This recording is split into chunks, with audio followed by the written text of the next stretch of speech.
And welcome to yet another edition of Things I Didn't Have Time to Cover Last Week. This is the UK edition. For the US edition, look for the same title, but with US where it says UK. In no particular order then, let's get going. And who better to start with than that bastion of quality and dignified intelligence, James Cleverly. Now, James Cleverly is currently the Home Secretary, a post he's acquired by his poise, eloquence, political skill, and somebody in number 10 making a bet.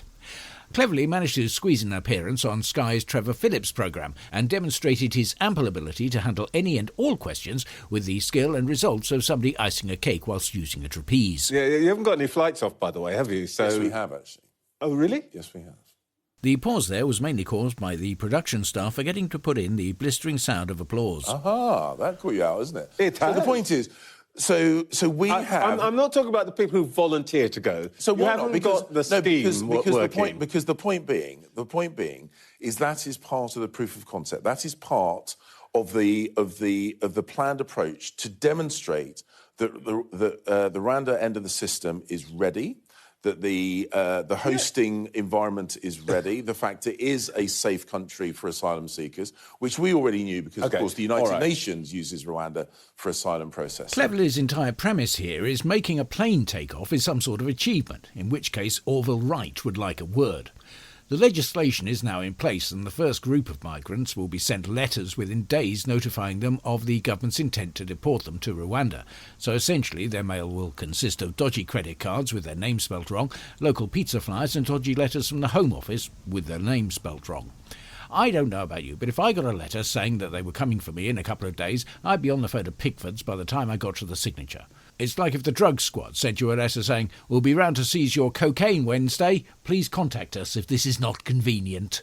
Cleverly is one of a long line of Home Secretaries dating back to the beginning of the century who seem to have got the job simply by correctly answering the question, "Are you a bastard?" One would imagine that spending time doing particular jobs, one gets better at it. It's like anything else. Practice makes perfect.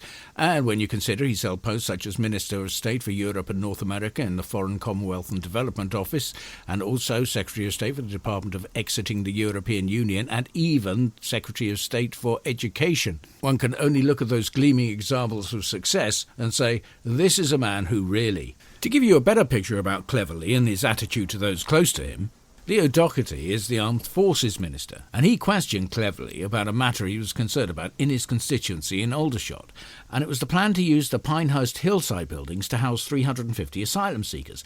Obviously, Doherty needed to have up-to-date information because his constituents were asking questions, and they wanted to know what was going on with the plan. He was told by Cleverly that the plan was still on hold, but Cleverly clearly knew it was not. They were moving forward with it. He seems to have given false information to Doherty deliberately, who then gave it on to his constituents and now looks like a liar. And seeing as how the election was called the following day, Doherty's once stoic 17,000 majority looks kind of shaky. As shaky as a promise from James Cleverly, ironically. So the question is, if James Cleverly will lie to a colleague and friend that he knows well, what makes people think he'll be truthful and reliable to people he doesn't? The House of Commons has spoken, the Conservative Party has come together, the Rwanda bill has passed. Rishi Sunak there sounding every bit like a patronising kindergarten teacher reading a fable to children. All he needs to do is mention the words magic beans and it'll be totally there. But the Rwanda plan is destined to fail. Planning the planes to take off is one thing, but planning them in mid-July and then calling an election at the start of the month, that's calculated to really absolve him from any responsibility. "Oh, not me, Gov. I only laid the tarmac." It's like driving a car into a bus stop full of people and simply buying another car. That'll puzzle Plod. It's important that we get the Rwanda scheme up and running because we need to have a deterrent. We need to make it clear that if you come here illegally, you won't be able to stay and we will be able to remove you. But this masks the fact there are no legal routes. Embassies and consulates don't have the facilities for the oppressed or persecuted people to apply for asylum in the UK. Literally, the only way to get here is illegal.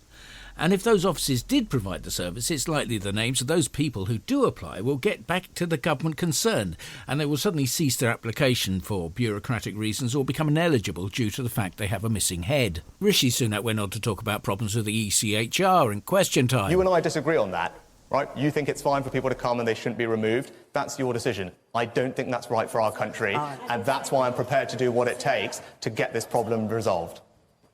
Sorry, let's go. You're saying you didn't say that? No, I'll say, are you considering leaving the ECHR? Well, I think I we've did had- say, we've had yeah, that but you just put words in my mouth there. Rishi Sunak trying to guide the whole thing about immigration, when actually it's about the ECHR, which is beneficial to all people, not just migrants. 10 years ago, they would have said it's all down to terrorists who are benefiting from the ECHR. However, now it's down to asylum seekers, and they're the only ones apparently benefiting from the ECHR, according to right-wingers. Just people trying to survive or get away from oppressive or authoritarian regimes. And there's a man over there looking very keen to say something with a black T-shirt. Yeah. Off you go. It's just a point I'd like to make. There's only 2 other countries in the world that don't subscribe to the ECHR. Russia and Belarus.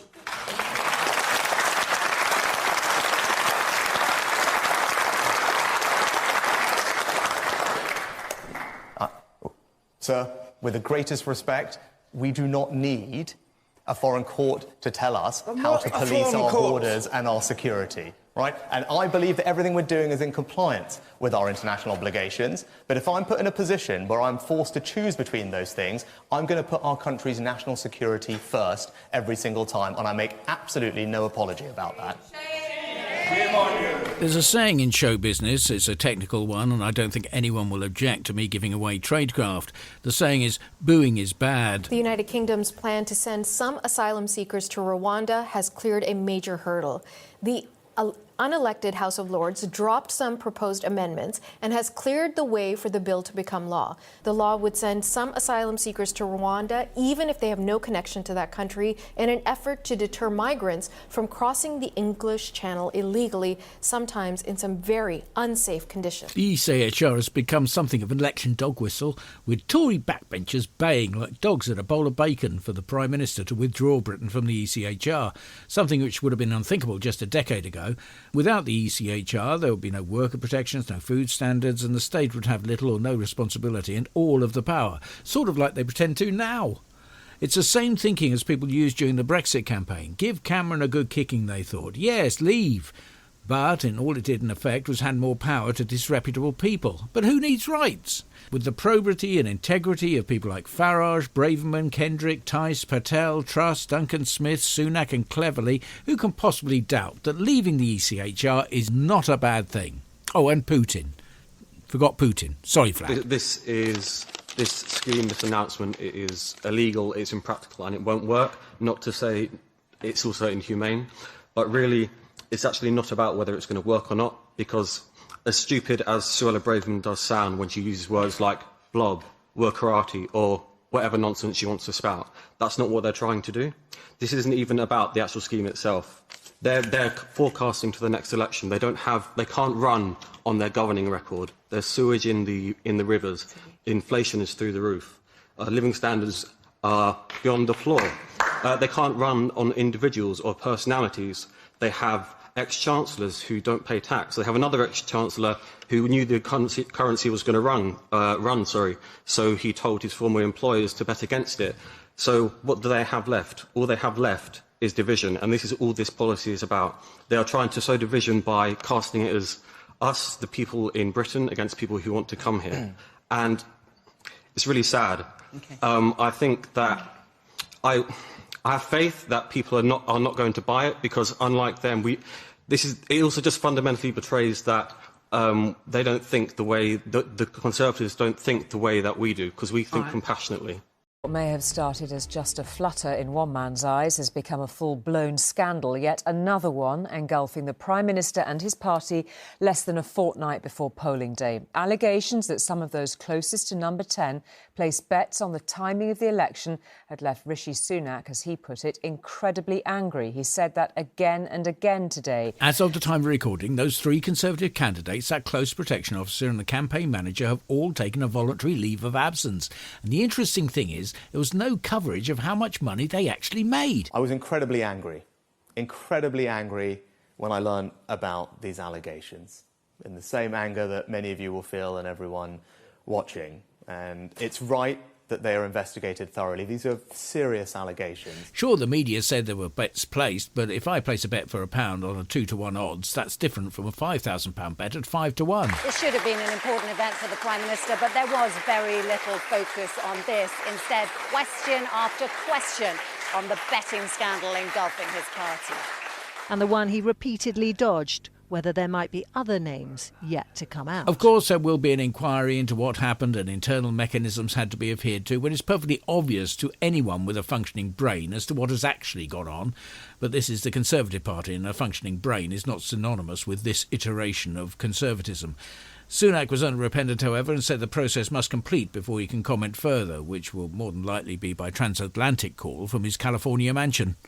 But all this was moot when the ever-reliable Michael Gove stepped into the breach to give his reassurance to the public. It's regrettable that it appears that there are now 2 parliamentary candidates who have bet on the date of the election.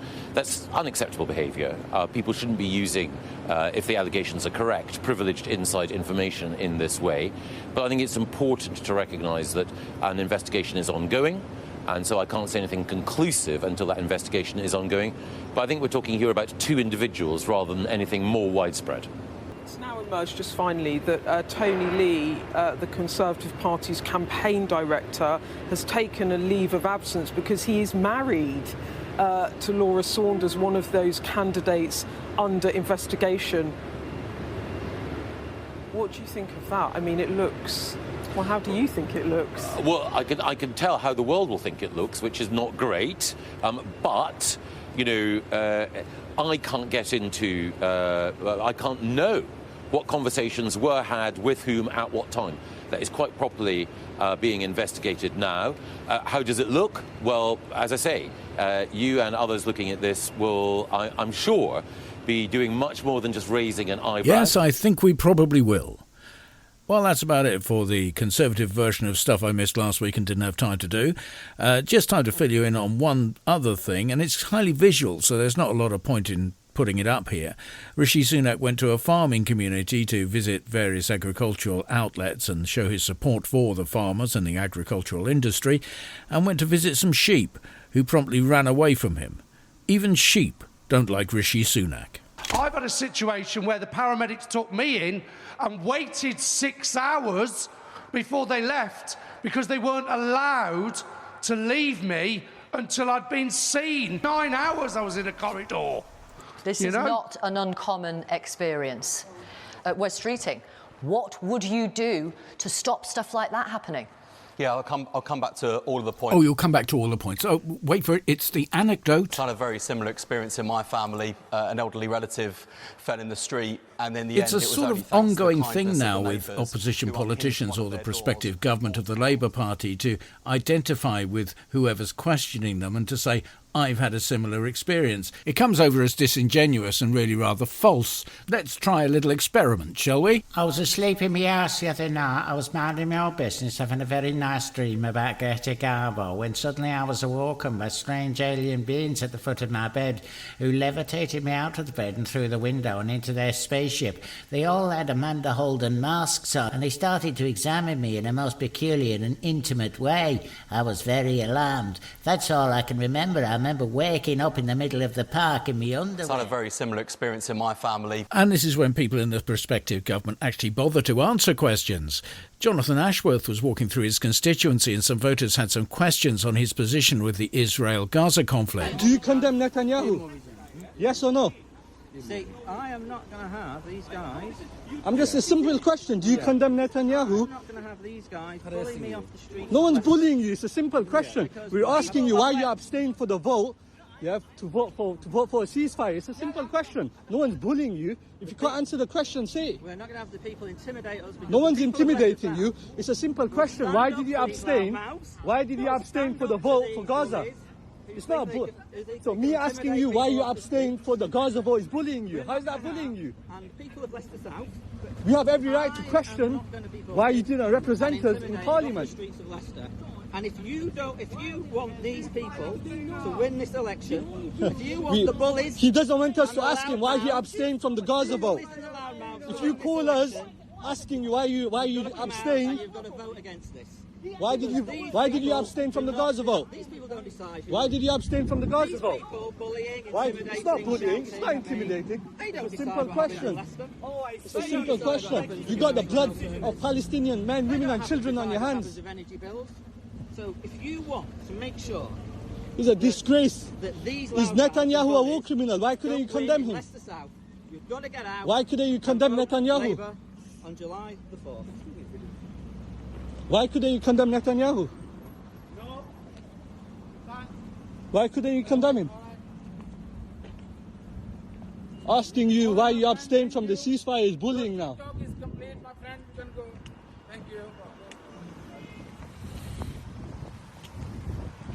How is asking you why you abstained from the ceasefire vote bullying and intimidating? To be fair, Ashworth didn't have a script or autocue in front of him, so he couldn't take advice from Labour HQ. But one would assume if you're going to vote whichever way on an issue which is of considerable importance to your constituents, you know, people who you want to vote for you, presumably, then you should be able to handle a situation, let alone a question, properly. And while I can understand the desire to avoid an unpleasant situation getting worse, it's not a good look to actively ignore and then cast the questioner as abusive, intimidating or a bully simply because they're demanding an answer. John, you're a liar. He was collared as well earlier on in the day with a lady with similar issues, and he did have a discussion with her, although that went so far south it met with ice caps. You recognise me, don't you? I do recognise you. Yeah.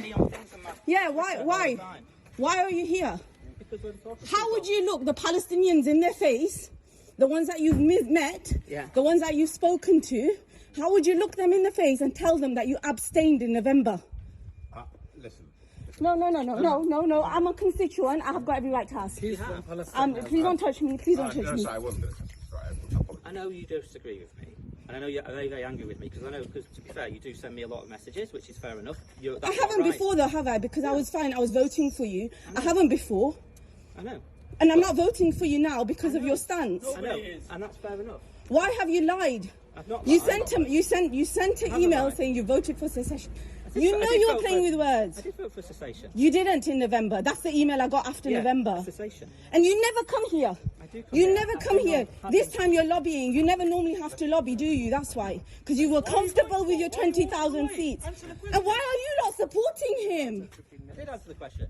Why are you not supporting him? This guy, I'll tell you why I'm supporting him. I'm a Palestinian, grew up in a refugee camp being bombed, right? This guy, for 20 years, has got a record better than anyone. I've been actually campaigning for 20 years as well, actually. Yeah. I've travelled out as well, and I think it's abysmal that he voted to abstain. State of Palestine. And why did you abstain? Please answer me. State of Palestine. Please answer me why you abstained. We voted for cessation. Why did you abstain? Why did you abstain? Tell me why you abstained, please. We have voted for an alternative motion which called for a cessation, an enduring cessation of fighting. And then... No, why did you abstain? Because on paper, you abstained. Because we voted for a Labour motion which called for an enduring... You still abstained. There was other Labour MPs that voted for. And we voted for an enduring cessation, and then in No. February... You abstained. Why? Tell me why. We voted for an enduring And cessation. I hear that you said you abstained because you told other people you were worried about your career because you'd be taken out of the shadow cabinet. That's a lie. That's a lie. This is not okay. I'm worried about my career. This is not okay. I'm not worried about my Well, career. why are you here today campaigning? Because you've not been here before. You've knocked on our door before. Get out, Labourers. We don't want you here. You've not knocked on our door before. You've never knocked on my door. In fact, this is the first time I'm meeting you. And I work in the community all the time. Child supporters. I'm very disappointed. I'm very, very disappointed. I wrote to you. I'm very disappointed with what you did. You were supposed to be our voice. I know you're disappointed. Why weren't you our voice? Never vote Labour. I know you're disappointed. We can't watch all these people dying anymore. I know, and that's why we've got to get a ceasefire. Watching babies beheaded. Do you not see those videos? Those videos are horrendous. We could have prevented them. No, we had opportunity to stop it from happening. I'm not allowing it, sir. Of course you are. No, I'm not. Yes, you That's not how it works. No, I'm not. I'm not allowing it. You had power. Yes, I'm from Labour. So Labour. I'm not allowing it, sir. Yes, you are. If you think I'm allowing it. Yes, you are. No way. No, I'm not. No, why didn't you just abstain? I'm not sure. I'm not understanding why that couldn't be done. I'm not allowing it. No. Can you see how upset people are, though? Shouting at them is not going to help, though, is it? I'm not responsible for it. Right. Whatever your views, it's not a good look to start shouting at your constituents.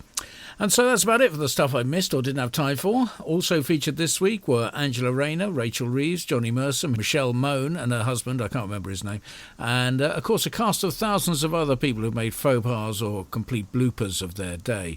I'll leave you with this for this week. Nigel Farage manages to put both his feet and several other people's into the brown stuff during an interview. Have a good week. You want to be Prime Minister. That's what you want to be. And this is, Europe is at war. Now, when the war happened, the big war, when Vladimir Putin sent his troops across the border in 22, you blamed the West, not him. You said, I'll just read it to you and then you can react, that on a tweet, it was a consequence of EU and NATO expansion. Is that a judgment you stand by? Right. I'll tell you what, you don't know. I stood up in the European Parliament in 2014 and I said, and I quote, there will be a war in Ukraine. Why did I say that? It was obvious to me that the ever eastward expansion of NATO and the European Union was giving this man a reason to his Russian people to say they're coming for us again and to go to war. But you were echoing him. I was, sorry. You were echoing him. That's what Putin says. No. Sorry, I've been saying this actually since the 1990s. Ever since the fall of the wall. But hang on a second. We've provoked this war. It's, of course it's his fault. He's used what But we provoked the invasion of Ukraine. And very interestingly, once again, 10 years ago when I predicted this, by the way, I'm the only person in British politics that predicted what would happen.